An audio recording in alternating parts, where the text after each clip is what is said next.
Jagannath news network, उम्मीद की नई आवाज। हमसे जुड़ चुके हैं इस वक्त मोनिका पुंडीर जी, जो कि हैंड राइटिंग एक्सपर्ट और समाज सेवी हैं। हमसे जुड़ चुके हैं एडवोकेट लक्ष्य, जो कि मेरठ कोर्ट में प्रैक्टिशनर्स हैं और क्राइम केसेस के एक्सपर्ट माने जाते हैं।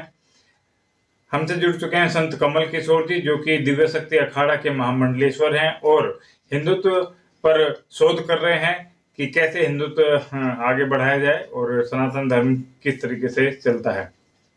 हमसे जुड़ चुके हैं दिव्य प्रभात के सह संपादक परमेन सागर जी। तो चलिए शुरू करते हैं आज का मुख्य मुद्दा।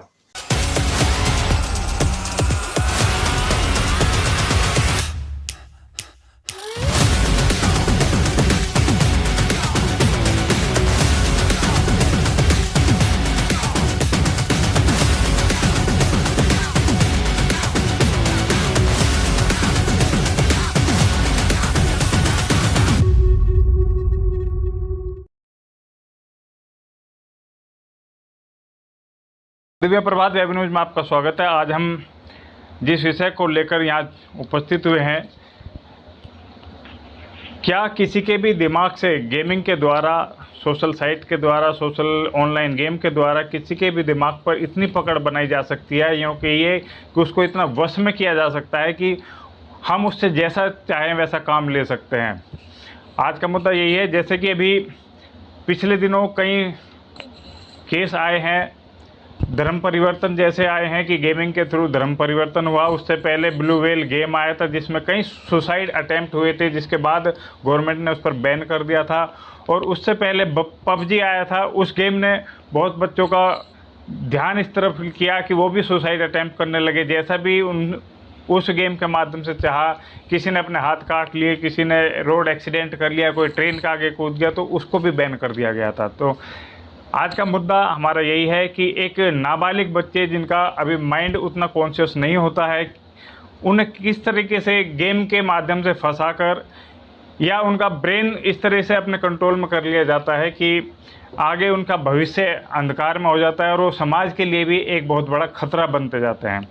तो आज हम शुरू करते हैं संत कमल किशोर जी से। जैसे कि आप लगातार धर्मांतरण पर भी बात कर रहे हैं, लगातार समाज के अंदर देखते आ रहे हैं और सक्रिय भूमिका समाज में निभा रहे हैं, तो आपको क्या लगता है कि इस तरह से जो किसी के माइंड को कंट्रोल गेमिंग के माध्यम से किया जा सकता है या नहीं किया जा सकता है? बिल्कुल किया जा सकता है। ये एक बहुत ही स्लो प्रोसेस है, इसको बोलते हैं स्लो पॉइजनिंग जी। जिस तरह से देखिए, एक मोबाइल है हमारे हाथ में। मोबाइल तो एक यंत्र है जी। हम चाहें तो इसका उपयोग सही ढंग से कर लें या गलत ढंग से कर लें। किसी के हाथ में चाकू दे दिया जाए, चाहे तो वो सब्जी काट ले और चाहे किसी के पेट में घोंप दे। किसी के हाथ में बिजली का तार दे दिया जाए, तार से चाहे वो पंखा चला ले, चाहे वो बिजली चला ले, लाइट जला ले, अपनी वॉशिंग मशीन चला ले, फ्रिज चला ले, कुछ भी चला सकता है। लेकिन अगर दोनों तारों को पकड़ ले तो मरेगा ही जी। यंत्र का इसमें कोई भी नुकसान नहीं है, यंत्र की कोई गलती नहीं है। यानी ये मोबाइल तो एक यंत्र है, इसके पीछे जो काम कर रही है वो चीज है स्लो पॉइजनिंग हिप्नोटिज्म। जो काम करता है इसके पीछे, धीरे धीरे उस चीज का आदी बना दिया जाता है बच्चों को। और ये सिर्फ किशोरावस्था के बच्चे ज्यादा बनते हैं इसमें आदी। और किशोरावस्था के बच्चे जब आदी बन जाते हैं तो वो चाहे उससे धर्म परिवर्तन करवा लो, चाहे किसी का खून करवा दो, चाहे कुछ भी करवा लो, उससे वो करने के लिए तैयार हो जाता है। धीरे धीरे दिमाग को उस हिसाब से ढाल दिया जाता है कि वो कुछ भी करने के लिए तैयार हो जाता है।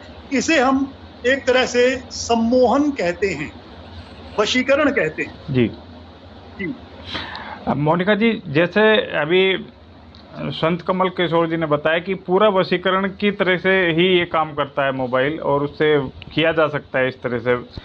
तो क्या हम कुछ महज प्रतिशत ये मान के चलें कि कुछ ही केस हैं और उसको नज़रअंदाज करके आगे बढ़ें, या ये हमारे समाज के लिए एक चेतावनी है कि आने वाला समाज किस दिशा में जा रहा है?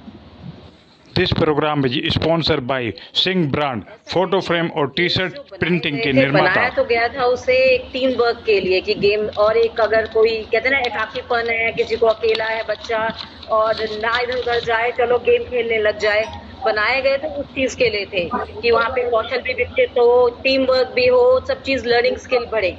मगर ये जो लत वो लगने लग जाती है तो उससे बहुत विकार रूप हो जाता है। और सबसे बड़ी बात ये है, ये जो हिप्नोटिज्म की तरह यूज होने लगा है ये अब, ये सबसे खतरनाक है, जिसे बिना किसी शक के अब जरूरत है कि उसे रोका जाए और सुधार लाया जाए। कई जगह गेम्स को बहुत सारे गेम्स जैसे पबजी वगैरह, ब्लू व्हेल, इन्हें रिस्ट्रिक्ट भी कर दिया गया, बैन भी कर दिया गया है।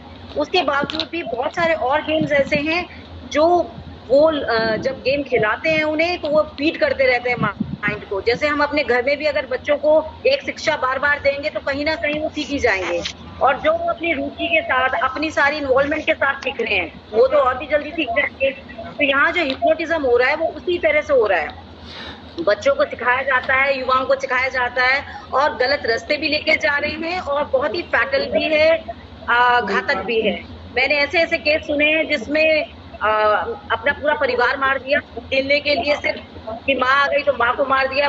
अभी इंडिया में ही हुआ था ये केस तो लास्ट ईयर।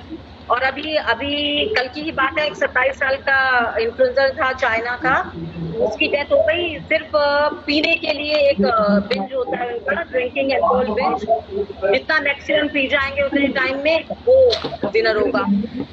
इतना 27 साल का कोई छोटा नहीं होता, वो भी इतना इन्फ्लुएंस हो गया है वो इन्फ्लुएंसर कि वो उसकी डेथ हो गई।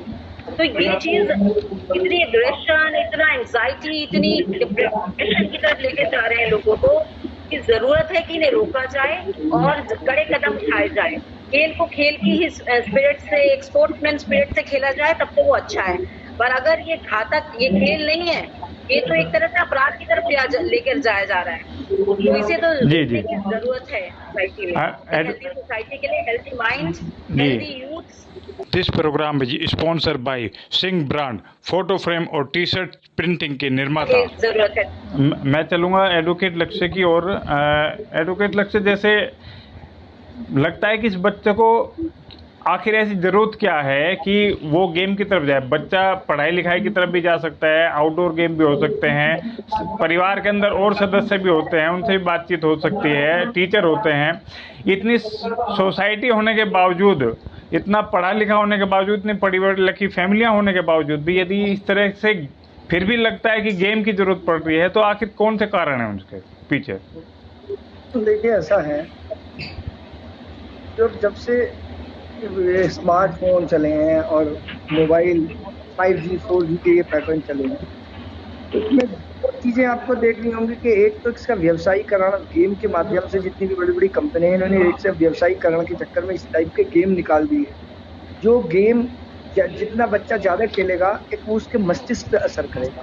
दूसरी बात, कोई भी गेम जो हमारे नाबालिग बच्चे हैं उन पे, उनके मस्तिष्क पे ज़्यादा असर कर रहा है, क्योंकि नाबालिग बच्चों को जब गेम खेलने की लत पड़ जाती है तो वो गेम में एंट्री कर जाता है, और एक स्लैब पार करने के बाद जब वो दूसरे स्लैब पे जाता है, तीसरे स्लैब पे जाता है, तो उसको ये क्यूरियोसिटी हो जाती है कि तुझे at any cost you win the game. ये उसको उस गेम की थीम बताई जाती है कि आपको जीतना ही है, और जीतने के लिए आपको जहाँ तक जाना है जाइए। तो अब क्या हुआ कि अब तक जो पबजी वगैरह थे, इनमें कितनी आप बताएं कि पबजी में कितनी बैन कर दिया गया, कितने बच्चों ने सुसाइड किया। अब दूसरे गेम के माध्यम से अब ये एक नया एक नैरेटिव सिस्टम चल रहा है दूसरे धर्म के द्वारा कि नाबालिग बच्चों पर एक गेम एक्सपर्ट होता है। वो गेम एक्सपर्ट क्या करता है, जीतने के लिए उसे नए नए नुस्खे बताता है कि आयत पढ़ो, ये पढ़ोगे तो जीत जाओगे। तो उस चक्कर में क्या हो रहा है कि बच्चे जो है वो ये देख नहीं रहे कि आपका धर्म क्या है, आपको ये करना चाहिए या नहीं करना चाहिए, क्योंकि इनोसेंट माइंड होता है। तो मैं समझता हूँ कि इस सिस्टम पे और उसे हमें जो परिवार हैं उनको भी ध्यान देना चाहिए कि भाई हमारे बच्चे लगातार इतना गेम क्यों खेल रहे हैं, रात भर जाग रहे हैं। कहीं ना कहीं हमें ध्यान रखना चाहिए, परिवार को ध्यान रखना चाहिए और बच्चे। जी जैसा आप जैसा जी जी जी, आपने जैसा लक्ष्य जी ये कहा कि बच्चों पर ध्यान देना चाहिए और धर्म परिवर्तन किया जा रहा है, तो मैं ये समझ रहा हूँ कि धर्म परिवर्तन तो उस सुसाइड के मामले से इतना छोटा रह गया कि कोई भी बड़ी जल्दी इसको ट्रांसफ़र करवा लेगा, क्योंकि इसके लिए तो बहुत ज़्यादा टाइम की भी ज़रूरत नहीं पड़ेगी। और उस इजी होने की वजह से जब अपनी लाइफ को स्पॉइल करने में नहीं बच्चा पीछे हट रहा है, तो धर्म परिवर्तन के लिए तो आप ये समझिए आगे आने वाला टाइम, जहाँ तक मैं समझता हूँ, एक मास लेवल पे हो जाएगा, क्योंकि बच्चा उसके चपेट में आएगा गेम की, और वो धीरे धीरे जीतने की इच्छा, जो आपने बताया कि जीतने की इच्छा के रहते वो लगातार उस चीज़ में फंसता चला जाएगा। मैं संत कमल किशोर जी से बात करूँगा, जैसे कि अभी बताया कि मैं इस पे पंकज जी, इस पे दो मिनट जो आपने कही, इस पे थोड़ा सा एक बोलना चाहता हूँ। जी जी बोलिए। इसका जो आप बता रहे हैं उसका निदान क्या है, हमें देखिए इस पे ध्यान रखना। निदान लेके आप निदान पे बात करेंगे। पहले मैं एक एक सबसे पूरी चर्चा को विस्तार दे दूं, क्योंकि कहाँ कितने इफेक्ट चल रहे हैं इस बारे में बात हो जाए सबसे एक बार। ये जो बच्चों को गेमिंग के माध्यम से एक आभासी दुनिया में ले जाया जा रहा है, और वो मतलब मैं समझ रहा हूँ कि बच्चा वर्चुअल दुनिया का इतना आदी हो चुका है कि वो अपने को ह्यूमन या इंसान ना मान करके वो सीधे सीधे उस रोबोटिक दुनिया में आ रहा है, रोबोट ही समझने लगा है। जैसे गेम में लगता है कि एक बार गिर गया, फिर उठ खड़ा हुआ, दोबारा चल पड़ा। बच्चा जो एक एकल फैमिली के अंदर है, जो दिन रात मोबाइल के अंदर जा रहा है, उसको शायद उसी तरह का आभास होने लगा। आप क्या कहेंगे संत कमल किशोर जी? हाँ, इसके लिए मुख्य रूप से हमारा संस्कार और हमारी प्रवृत्ति जो है, हमारे संत लोग जो हैं वो ज़्यादा जिम्मेदार हैं।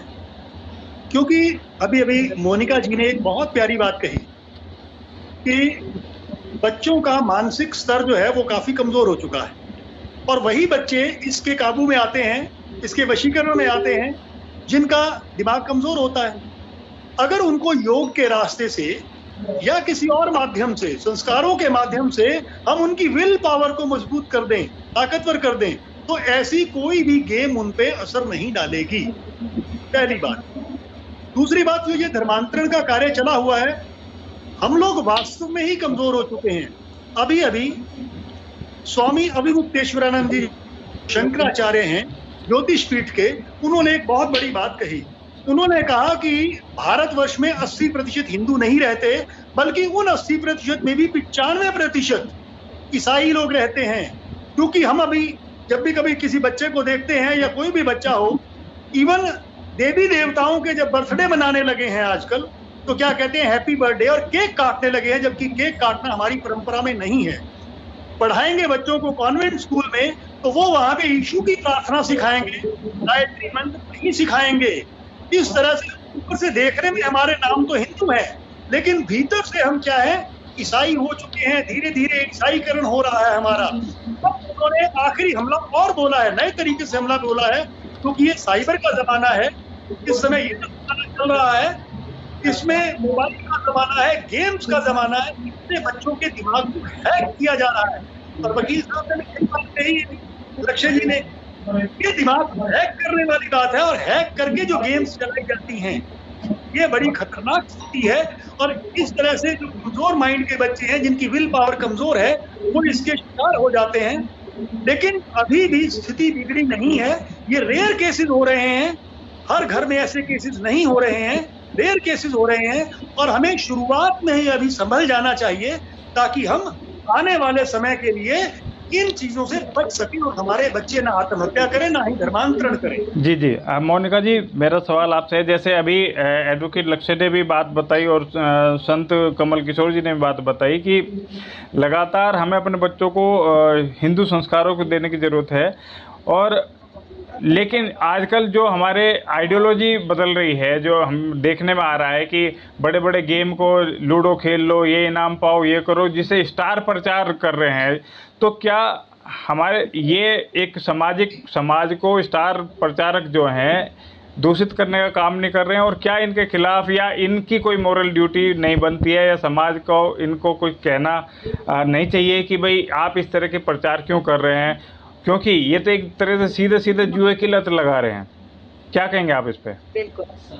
देखिए, जैसे कि रोल मॉडल्स होते हैं, कभी किसी का रोल मॉडल अगर भगत सिंह थे तो उनमें वो आजादी की भावना जागी। This programme is sponsor by Singh brand, photo frame और टी शर्ट प्रिंटिंग के निर्माता। अच्छा लक्ष्य जी, जैसे क्या कानूनी पहलू हैं, हम कौन कौन से कानून से लड़ सकते हैं इस पूरी विकृति के खिलाफ? है कोई ऐसी चीजें हमारे हाथ में? हाँ, कानून की जहाँ तक बात है, कानून अपना काम तब करता है कि तब बियॉन्ड द लिमिट कोई चीज पहुंच जाती है और ये उसका उल्लंघन होता है कानून का। जैसे धर्मांतरण वाले कानून में जब कंक्लूसिवली एविडेंस हुए तो उनकी रिपोर्ट हुई तो गिरफ्तार किए गए। लेकिन कितने कितने केसेस में 0.01% भी नहीं है अभी तक ऐसे केस। तो कानून अभी इस पर कोई स्पष्ट कानून, कोई क्लियर कट कानून नहीं बना इन मैटर्स में जी। ये अभी ये जिम्मेदारी हमारी, हमारे समाज की, संत समाज की, हमारे धार्मिक गुरुओं की और हमारे जितने भी साधु संत हैं, परिवार हैं, समाज है, उनकी जिम्मेदारी है इसे रोकना। कानून कितना काम करता है? कानून देखिए, कानून तो सिर्फ उन व्यक्तियों के लिए है जो कहना चाहिए बहुत वो है। असली जिम्मेदारी हमारे समाज और परिवार की है। मोनिका जी, क्या आप इसे पूरे प्रकरण को यदि देखें तो क्या इसे अभिव्यक्ति की आजादी मानेंगे कि भाई हम देख रहे हैं अब किसी को क्या जोर पड़ रहा है, हम खेल रहे हैं, किसी पे क्या फर्क पड़ रहा है, या इसे पारिवारिक सुरक्षा की दृष्टि से ज्यादा महत्वपूर्ण मानेंगे? देखिए, आजादी का मतलब कभी भी ये नहीं होता कि आप अपना भी बुरा कर लें, अपने घर का भी बुरा कर लें, सारा परिवार को भी नुकसान कर दें। वो आजादी किसी काम की नहीं है। बच्चों को शुरू से ही परिवार को भी संभाल के चलना चाहिए कि उन्हें सही गलत की जानकारी दे, और उनके पास इतना वक्त होना ही नहीं चाहिए कायदे से तो कि वो इतना ज्यादा इन्वॉल्व हो किस चीज में, गेम्स में या किसी भी चीज में। ये जिम्मेदारी परिवार की, फैमिली की बनती है कि वो राइट फ्रॉम द स्टार्ट उन्हें पॉजिटिव माइंड के साथ पॉजिटिव तरफ लेके जाएं। उनको छुट्टियां होती हैं, आप उन्हें कैंपिंग समर कैंप्स में डालें, उनको गेम्स में जो स्पोर्ट्स आउटडोर स्पोर्ट्स हैं उनमें इन्वॉल्व करें। जब आपकी एनर्जी सही जगह लगती है तो फिर वो वेस्टेज नहीं होती है। अब ये जब खाली होते हैं, खाली बैठे हैं, तो ये सोच रहे हैं चलो जी गेम इजिएस्ट वे है, आपको किसी को बुलाना नहीं है, कहीं आपको जाना नहीं है, आप इन्वॉल्व हो गए, आपका टाइम पास हो गया। और वो ये इतना समझदार नहीं होते इस एज में कि ये समझ पाए कि उनकी मेंटल लेवल पे क्या ये चीज असर कर रही है, कितना अनहेल्दी है। आपके साइकोलॉजिकल इश्यूज होने लगते हैं, डिप्रेशन होने लगता है, आपका जो माइंड है वो प्रॉपर काम करना कम कर देता है। तो वो पूरा तरह से आप इन्फ्लुएंस होते हैं उस चीज से, इतना नुकसान करता है। तो ये तो परिवार की पहले जिम्मेदारी रहती है कि उन्हें इतना वक्त ही ना दें कि वो जब तक इतने में थोड़ा समझदार हो जाएंगे, 12th कर लेंगे, आगे बड़ी क्लासेस में जाएंगे, यूनिवर्सिटीज में जा रहे हैं, तब उनको इतना फुर्सत ही नहीं होगी। ये तो शुरुआत की दौर है, जब ये बच्चे 8th ऑनवर्ड आते हैं, उन्हें टाइम खाली ना दिया जाए वेस्ट करने के लिए, तो वो अपने आप ही सुधरते चले जाएंगे। जी संत कमल किशोर जी, जैसा कि अभी धर्मांतरण का मुद्दा बहुत लेटेस्ट आया है और इसको गेमिंग के माध्यम से किया जा रहा है, तो आप क्या समाज को संदेश देंगे या क्या हमें सावधानियां रखनी है कि इस तरह से, जैसे खासतौर से हिंदू ज्यादा धर्मांतरण की ओर जा रहा है। अभी मैं रिपोर्ट पढ़ रहा था, पूरा गांव क्रिश्चियन से बना दिया है मध्य प्रदेश में धीरे धीरे करके, और पता भी नहीं लगा। ऐसे ही धर्मांतरण अभी ये आया ही है, गाजियाबाद का केस, लखनऊ में भी अभी ऐसा दूसरा केस हुआ था। लव जिहाद का माध्यम से आप देख ही रहे हैं कि कैसे धर्म परिवर्तन करवाया जा रहा है। तो आप क्या सलाह देंगे कि समाज को कि कैसे हम इसको, अपने बच्चों को सुरक्षित करें? अभी एडवोकेट लक्ष्य जी ने बताया कि इस तरह का कोई कानून नहीं है जो बहुत स्ट्रांग हो। कानून जब अति हो जाती है तभी अपना कार्य करना शुरू करता है। और साथ ही साथ मोनिका जी ने भी कहा है कि हमें अपने बच्चों को संस्कार देने चाहिए।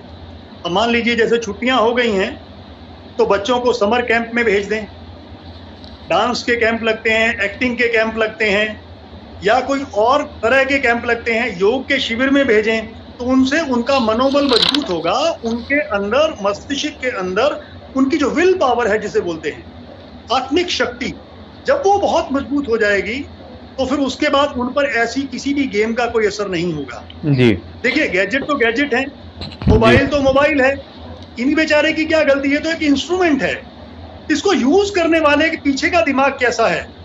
देखिए, धर्मांतरण करने वाले लोग ये तो करेंगे ही करेंगे क्योंकि उनको तो आदत पड़ चुकी है।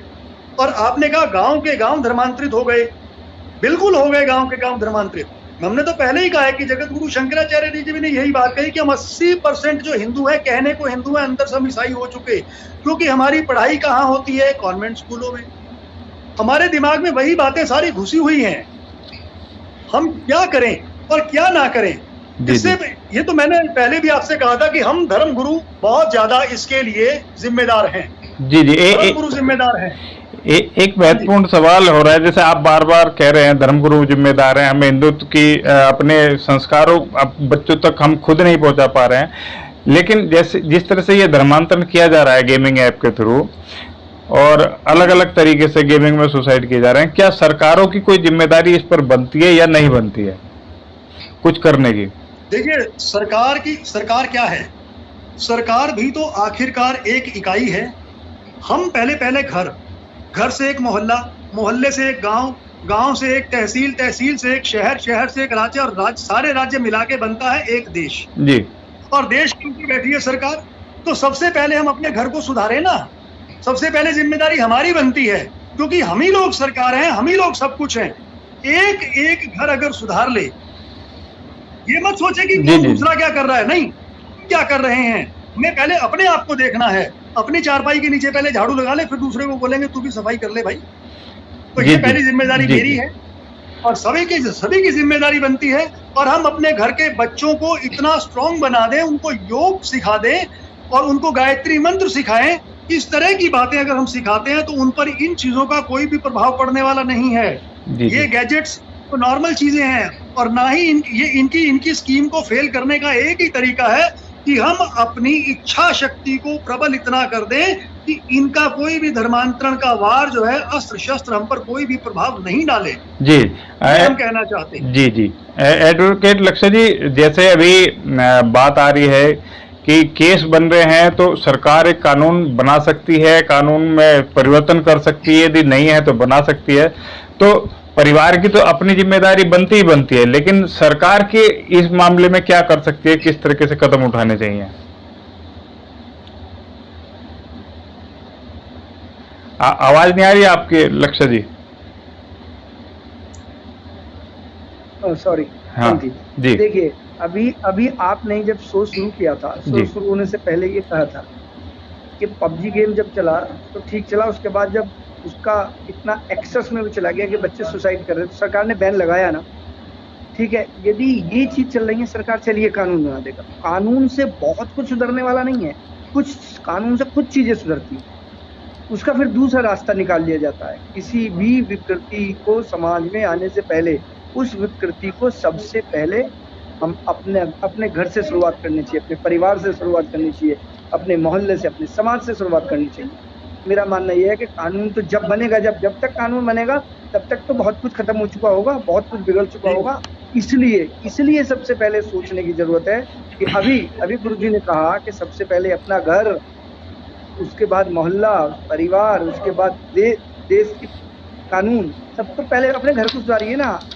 हमारी जिम्मेदारी बनती है। हम इस भौतिक समाज में इतना खो गए कि अपने परिवार को, बच्चों को देख ही नहीं रहे, और देख रहे हैं तो कोऑर्डिनेशन नहीं है। यदि पिताजी बेटे को डांटेंगे तो माँ गुस्सा होंगी, माँ बेटे को डांटेंगे पिताजी गुस्सा होंगे, दोनों में कोऑर्डिनेशन। बहन डांटेगी तो भाई गुस्सा होगा, भाई डांटेगी तो बहन गुस्सा होगा। ये है कि नहीं है हर परिवार में? मैं महसूस कर सकता हूँ हर परिवार में ये बात। यदि मैं अपने बेटे को कुछ कहूंगा तो माँ सामने आ जाएगी, माँ कहेगी तो पिताजी सामने आ जाएंगे। हमारे समय में ऐसा नहीं था।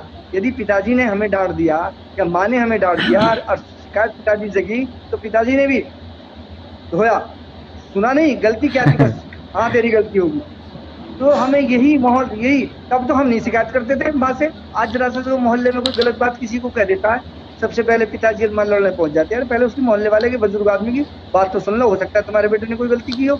लेकिन नहीं, समाज विकृत हो चुका है। अपने आप को हम सर्व संपन्न और सर्व बुद्धिमान मानने लगे हैं। मोहल्ले में किसी की बात नहीं सुनते। समाज की बड़े बड़े वक्तव्य तो हम भी दे रहे हैं कि समाज में ये होना चाहिए, लेकिन समाज में जरा सा किसी को सुधारने की बात कह दो तो समाज लड़ता है। देखिए, सब अपने आप से, समाज से ही है। कानून बहुत बाद में काम करेगा, तब तक तो बहुत कुछ निकल चुका, खत्म हो चुका हो। अभी जैसा कि हम सभी अपने पैनलिस्ट से बात करने पर अब एक चीज सभी ने कही और स्वीकार करी कि फिजिकल एक्टिविटी बच्चों की बढ़ाई जाए ताकि इस तरह के केसेस ना आए, और मेंटल पावर बढ़ाई जाए जब फिजिकल एक्टिविटी ज़्यादा होंगी तो मेंटली अपना आप स्ट्रांग होने लगेगा और विल पावर बढ़ जाएगी। तो आज पूरे मुद्दे में इस चीज़ को लेकर के चलें कि कोई भी पेरेंट ये ना सोचे कि अच्छी कॉलोनी के अंदर बैठे हैं, अच्छा माहौल है और वे सुरक्षित हैं, उनके बच्चे सुरक्षित हैं। आज के टाइम में जिस तरीके से प्रोग्रामिंग की जा रही है, उनका बच्चा, और सबसे बड़ा हथियार जो उन्हें मिल चुका है बच्चों को, वो खुद पेरेंट पकड़ा चुके हैं मोबाइल के माध्यम से। और मोबाइल एक ऐसा माध्यम बन चुका है जिससे एक बंदूक से तो केवल 2-4 लोग मरेंगे, लेकिन मोबाइल से तो लाखों लोगों को एक साथ सुसाइड करवाया जा सकता है, आज की स्थिति जिस तरह से बन रही है। तो ये सोचकर बिल्कुल भी नजरअंदाज न करें अपने बच्चों को, बच्चों पर निगाह रखें और उनके पीछे पीछे इस बात को भी ध्यान रखें कहाँ जा रहा है, क्या खेल रहा है, क्या उसके दिनचर्या में फर्क आ रहा है, और इन सभी बातों को ध्यान में रखते हुए पेरेंट अपने बच्चों पर ध्यान दें। तो आज की खबर में इतना ही, कल फिर मिलेंगे किसी नए मुद्दे के साथ, तब तक बने रहिए हमारे साथ और देखते रहिए दिव्य प्रभात। नमस्कार।